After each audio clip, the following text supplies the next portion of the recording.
What's going on, everybody? Teddy Baldassarre from teddybaldassarre.com. In this video, we're going to be looking at a watch available for purchase on my website with an awesome diver from Orient with the Orient Kano.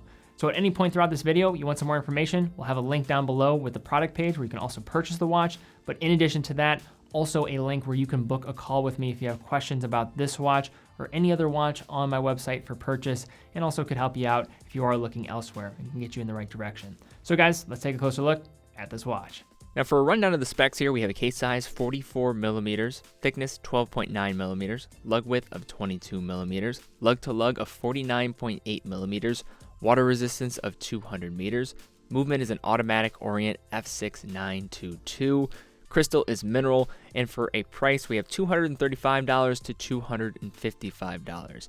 Now when considering brands that hold the most sentimental value to me, Orient is certainly towards the top of the list. It was the brand that was responsible for me ever getting into mechanical watches, and the watch that I purchased, which was an Orient Bambino back in the day, I actually gifted to my brother, who has now even started his own collection. So I know what this brand represents for myself and I think for other people in kind of being that gateway. But apart from the sentimental value, Orient is producing a very solid product for the money. So for under $300, I think you're going to be very hard pressed to find a brand that consistently delivers a quality product for that money.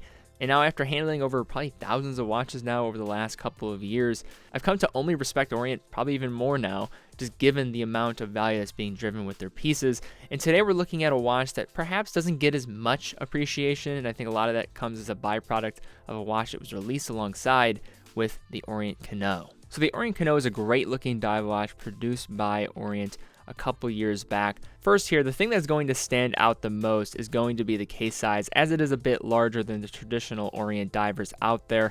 However, it actually still wears really well. And I think being under the Seiko Epson umbrella definitely helps in this regard. And what I mean by that is in typical fashion, the case is going to wear much smaller than you might think. It does come in at 44 millimeters in diameter, but with a reasonable lug to lug with that case size and slightly angled lugs at that.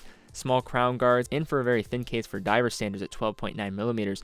The wearing experience is quite good, as I would say this watch could work on wrists as small as 15.8 centimeters or 6.2 inches. The case comes with a brush finish on the front with polish along the side.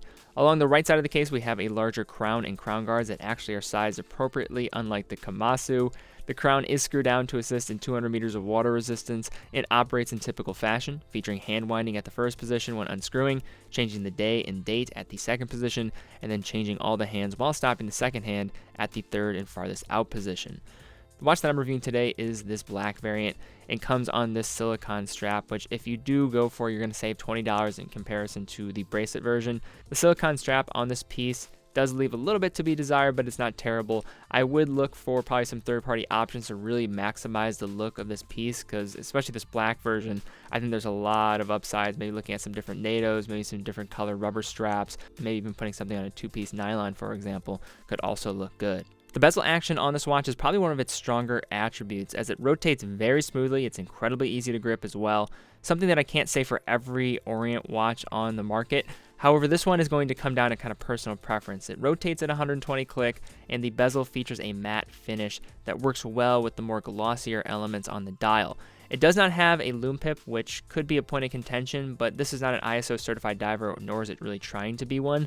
So just a point to throw in the mix there. The crystal on this piece is mineral and provides a very clean view of the dial elements, and I think this inclusion of mineral rather than sapphire is probably one of the main reasons why this watch maybe doesn't get as much appreciation along with the actual size. That said, I think Orient kind of set up that criticism naturally with releasing the Komatsu with the sapphire crystal and kind of creating this kind of competition between these two. Looking at the dial, we have perhaps one of my favorite handsets on any Orient diver when combined with the applied markers, all containing Superluminova, which shines quite acceptable. It's not quite on the par of a lot of the Prospect series, but it's still quite good. Another important point here is that there is no chapter ring along the outside of the dial, so no worries on misalignment, and I think it actually does look quite good and elevates the looks, especially when working with those applied markers. At the 3 o'clock, we have the inclusion of a date outlined partially with linear marks on the north and south border. At the 12, the typical Orient logo, and the 6, the writing of water resistance and the rating beneath. I think holistically, this is a very attractive looking diver and easily is one of the best that Orient has ever made. Flipping the watch over, we have a pretty basic screw down case back housing the automatic Orient caliber F6922. So one of the leading reasons for the typical respect Orient gets from enthusiasts really comes from their continued development of in-house calibers made in Japan. The movements are some of the best in their tier, and to be producing their own in-house calibers for this price I think is pretty impressive. The movement within is nothing new for the lineup of Orient divers, as the F6922 is commonly seen in many of their popular dive watches. Although hidden from view, the movement is not going to offer much in the looks department even if you could see it, yet their movements are very reliable. I've never had any issues with the several Orient divers that I've owned in the past actually housing these movements, and are easy to regulate if you did want to jump into it for yourself. The movement operates at 3 Hz, 21,600 vibrations per hour, has a power reserve of 40 hours, features hand winding as well as hacking, so that's when you can stop the second hand when pulling out the crown to the farthest position, and it has an accuracy of -15 to +25 seconds a day. Okay, so now just to wrap up with the Orient Kano. Again, I think the big thing that has led to the Kano maybe not getting the full attention that it deserves is, I think, one, the case size, it is on the larger end, but also I think not having the inclusion of that sapphire crystal, and just the obvious, I think, attraction that came to the Komatsu from a more mass market point of view.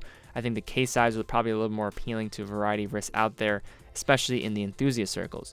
This all considered, though, I think the Kano, from just an overall design point of view, the bezel action, as well as the different dial variants to choose from, really provides an offering that I think is unique.